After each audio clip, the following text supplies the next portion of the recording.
Santa Úrsula 2019. Un dia que quedarà gravat a la memòria per sempre. El que es va viure a la plaça del Blat va ser apoteòsic, indescriptible en paraules. Però el camí no va ser fàcil. Ens hi acompanyes? Com sabem, el 2019 només ho vam tornar a fer. Doncs aquest castell ja s'havia vist al segle XIX de la mà dels nostres avantpassats. En Francesc Montserrat ens explica les evidències.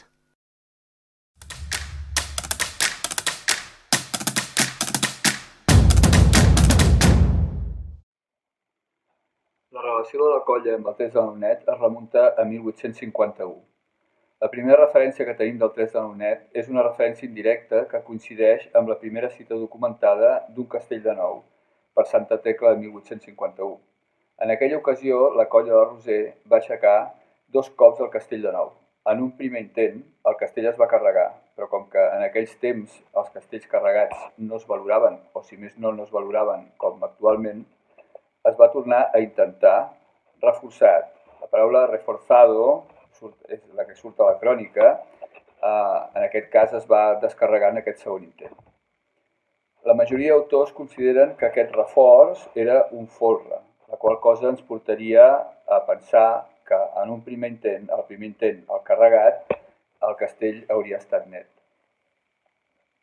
La segona referència data de 1852, quan Mañé i Flaquer va escriure una relació dels castells fets per Santa Rosalia a la Torre d'Embarra, on s'especificava que s'havia fet el castell de Nou limpio desde los segundos. Tenint en compte que el primer castell de Nou de l'antiga Motxerra no es va assolir fins al 1854, estaríem davant d'una altra consecució de la Roser. Hauríem de saltar fins al 1881 per trobar l'última referència sobre aquest castell al segle XIX. El cronista casteller Ramon Roca va escriure al diari La Opinión la llista dels principals castells que havia vist per Santa Tecla pocs dies abans. En aquesta llista, on també hi apareix el 4 de Nou net de la Colla Vella, hi consta un 3 de Nou net a càrrec de la Colla Nova, utilitzant el mateix qualificatiu limpio per a ambdues construccions. El 3 de Nou net no tornaria a fer acte de presència fins que l'any 2000 la Colla Joves l'intentaria per 2 cops a Vilarrodona. Per Sant Úrsula del 2004 la colla el va tornar a intentar sense èxit.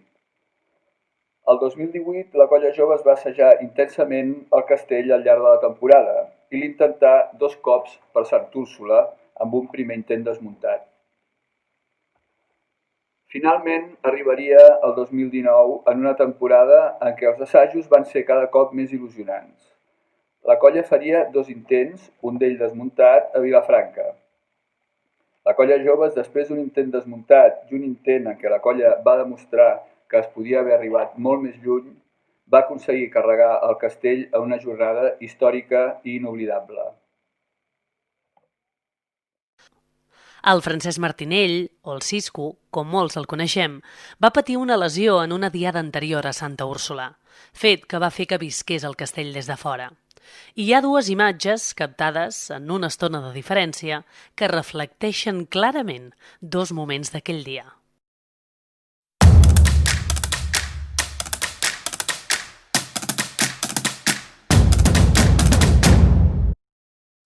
Acabes de rebre una fotografia al mòbil. La podries obrir, si us plau?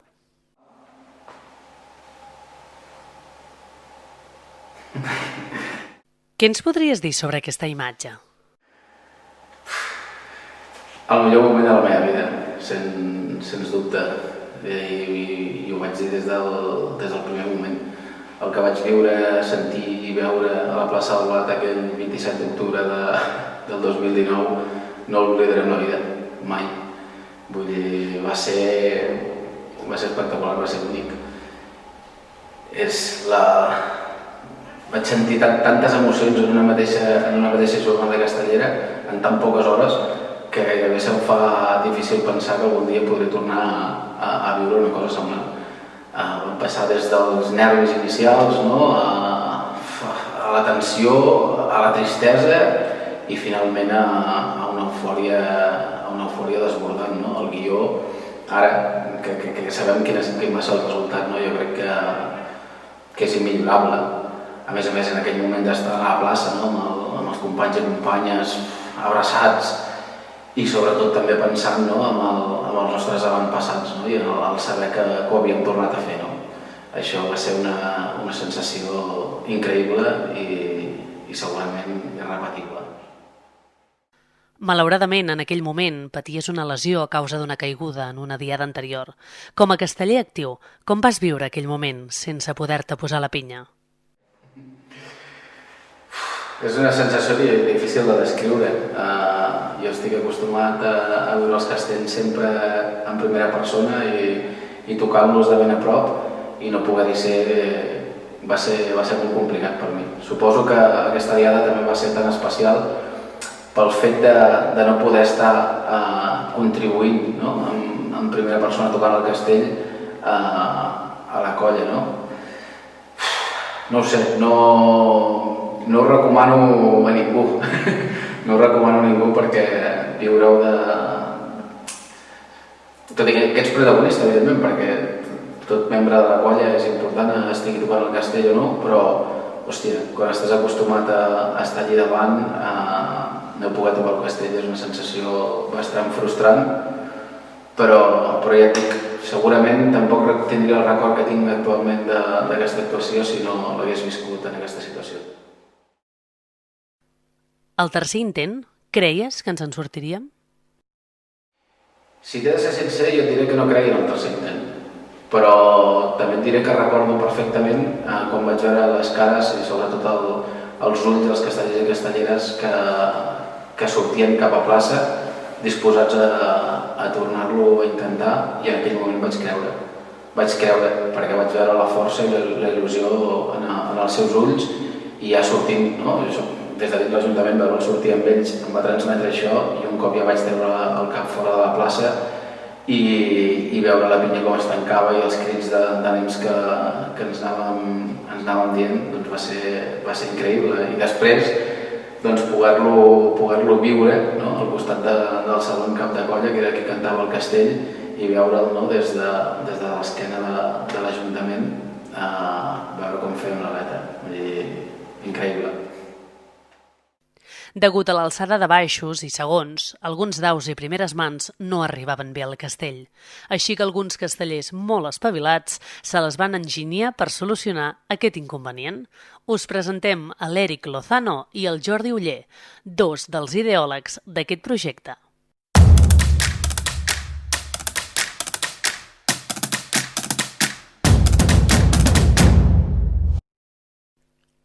Saludem els enginyers de les alces del 3 de 9. Ens podríeu explicar com se us va acudir el tema de les alces? Bé, doncs teníem un dèficit d'alçades, tant perquè els baixos eren molt alts i també els segons eren molt alts, i necessitàvem que quedessin ben trebats els segons, bàsicament. Potser nosaltres érem una miqueta baixets. També. Vale. Però vam decidir de posar-nos alguna cosa als peus per poder agafar ben amunt, no? Que quedessin ben agafats, tant a nivell de daus com a nivell de primeres mans. Llavors vam decidir fer unes alces. Bueno, vam trobar que el 1871 ja hi havia referències històriques del 3net en què es feien servir alt... No, és conya. Jo no vaig trobar res. No. Ens vam inventar així.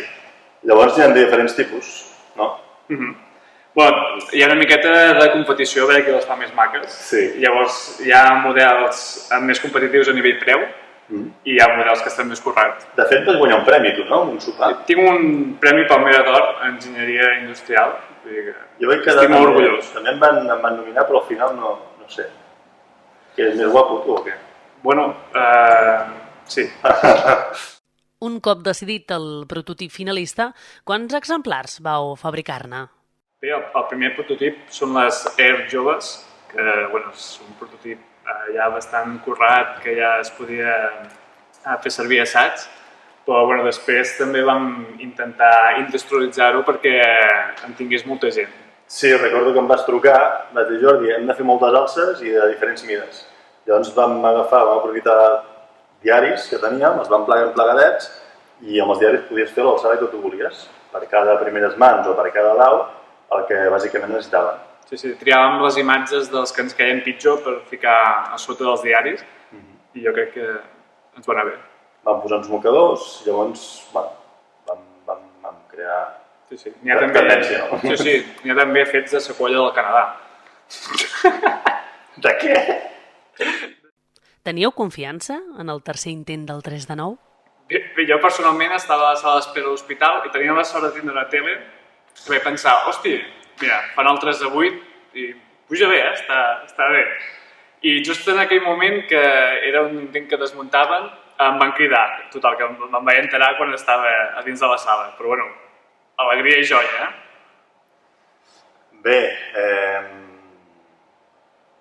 ho vam sentir molt a la pell. El Francesc va entrar dintre i va dir que ens l'havíem de creure, que si hi havia una cosa que el podíem fer amb nosaltres. I la veritat és que amb aquella injecció de força, més les alces, més tota la gent allà concentrada, doncs va portar a carregar-lo bé. Era el dia. Era el dia, sí.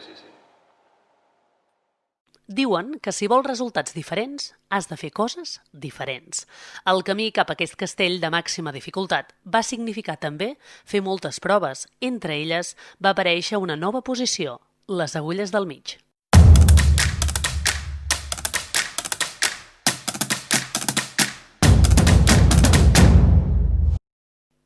La temporada 2018 vam treballar intensament el 3 de 9 sense folre, tot i que no ens acabava de convèncer l'encaix entre la pinya i els segons, ja que quedaven molt tancats. Després de diverses proves, vam decidir inventar-nos la figura de la quarta agulla i, per si no era prou, una cinquena. Vosaltres vau representar aquestes dues noves posicions experimentals. Com entràveu a la pinya? Bueno, el que és entrar, més aviat ens feien entrar. Quan fèiem la quarta agulla entrava amb els baixos i amb la primera agulla cap a la rengla, i la cinquena ja estava allà des del principi. Quan entraven la de la dreta i l'esquerra, fèiem una mica com podíem. Estaves on podies i mitjanament com podies. Es fa millor decorar-se amb un castell amb el pilar que no pas entrar allà. Jo entrava amb mans dalt perquè feia com de segona agulla a la rengla.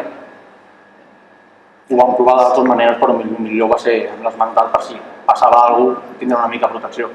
Sí, una mica això. El primer assaig sí que vam entrar amb les mans baix, però després vam veure que amb el castell que era i què podia arribar a passar, tot i que no s'esperés que caigués, per simple prevenció aixecàvem mans. Vau arribar a anar així a plaça? Sí. L'intent desmuntat i l'intent del 2018 anàvem les 5 agulles. Per Santa Úrsula 2018 no ens en vam sortir. Però i el 2019? Us esperàveu carregar aquest castell en la situació en la que ens vam trobar? Carregar-lo i arribar molt més lluny. Sobretot els assajos previs de Sant Fèlix, tot i que a Sant Fèlix l'ensopegada i ja vam demostrar que no estàvem tan lluny d'aquell monstre. És un castell que pots fer. La gent va apretar, la gent tenia confiança i millors assajos. Proves molt bones assaigs, el primer 3 de 8 sencer, sense res, o sigui, el primer del món casteller. I després de plaça, després dels intents, la gent va dir que sí, que amunt i, nostre. I la prova de Marrecs jo crec que va ser fonamental, no? Ficar dosos fora d'una xarxa en una plaça, jo crec que va donar molta empremta. L'Ismail és el proper protagonista d'una altra anècdota sobre l'últim 3 de 9. En substitució d'una castellera que s'havia fet mal, va decidir pujar en un últim intent tot i no haver assajat aquest castell. L'Unai va ser un dels seus suports en l'acceptació del repte que se li presentava davant.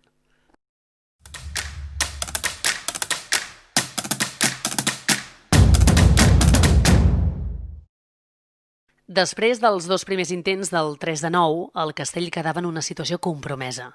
Castellers lesionats, la moral tocada. Pensàveu que ho tornaríem a intentar? Sincerament en aquell moment no estava molt pendent de l'actuació, però encara que hi hagués gent que s'havia fet mal, hi havia gent amb ganes de tornar-lo a fer i vaig pensar que sí. Jo crec que sí. Era un castell que el teníem ja i era tirar-lo en aquell moment o no el fèiem. De ganes no en van faltar, així que es va decidir tornar-hi. Però una de les posicions de tronc de l'alineació inicial quedava compromesa i van pensar en tu per ocupar aquell lloc. Què vas pensar quan el cap de colla t'ho va proposar? Em va pillar per sorpresa.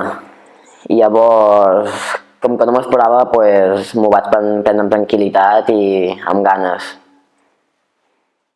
Aquest castell no l'havies assajat. Entenem la pressió del moment. Hi va haver alguna persona clau que t'ajudés a acceptar aquest repte? Bueno, en aquell moment molta gent em va animar, però el que més em va animar va ser l'Unai o l'Abril, que em van ajudar que la gent no em fiqués nerviós, perquè en aquell moment tothom m'estava agobiant. Jo sabia que era un moment difícil per ell i que, bueno, per tot el que va passar també en altres castells i això, pues, no era un moment fàcil per ell i quan el vaig veure sentat a les escales vaig pensar que era el moment de fer-li costat i d'animar-lo perquè aquest castell és de tots, però en el moment que li van dir que li tocava pujar amb ell, pues, és una cosa que és difícil de prendre-se-la també.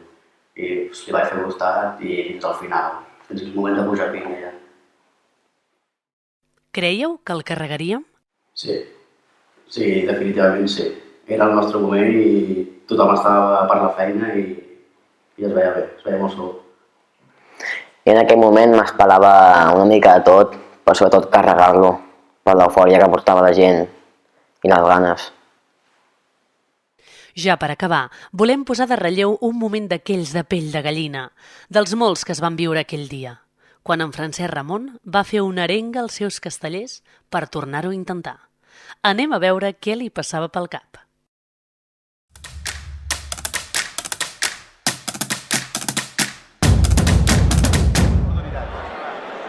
Tenim una oportunitat, la podem aprofitar, jo crec que l'hem d'aprofitar.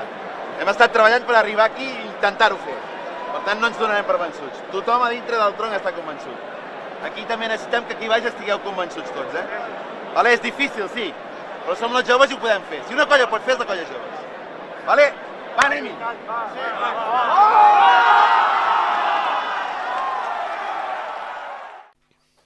Hi ha un moment clau d'aquella diada, un punt d'inflexió. La moral estava tocada després de 2 intents i fins i tot a algú ja li rondava pel cap llançar la tovallola.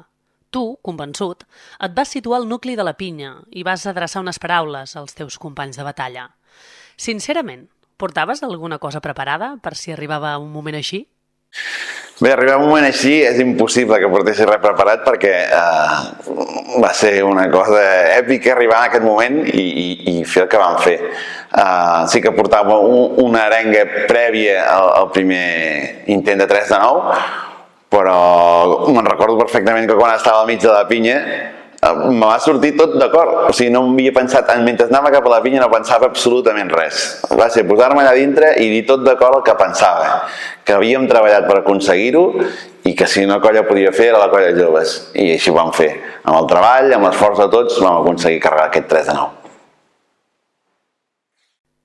Vas dubtar en algun moment de tornar-ho a intentar? No, no hi havia cap dubte, cap mena de dubte. L'únic dubte que hi havia possible era si no teníem els castellers de tronc suficients o que haguéssim tingut moltes baixes, en el cas. Vam tindre alguna, però ho vam poder solucionar. Dubte no n'hi havia cap. És més, jo estic convençut que una de les essències d'aquesta colla i dels nostres avantpassats és que si una colla pot fer una colla així i no donar-se mai per morta, és la colla joves. Vam lluitar fins al final, va ser una cosa èpica i està convençut que això ho portarem a l'ADN, a la colla, que és lluitar fins al final. Per tant, dubte no n'hi havia ni un i ho vam demostrar. I per finalitzar, una imatge que va deixar empremta molts dies a la plaça del Blat. La marca dels peus del baix de la rengla va ser visible molts dies després del gran dia. I a continuació anem a gaudir d'un seguit d'imatges inèdites del 3 de 9 sense folre, un castell que ens quedarà gravat a la retina i que ja és part de la història de la colla joves.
Molt bé, molt bé, molt bé. Molt bé, molt bé, molt bé.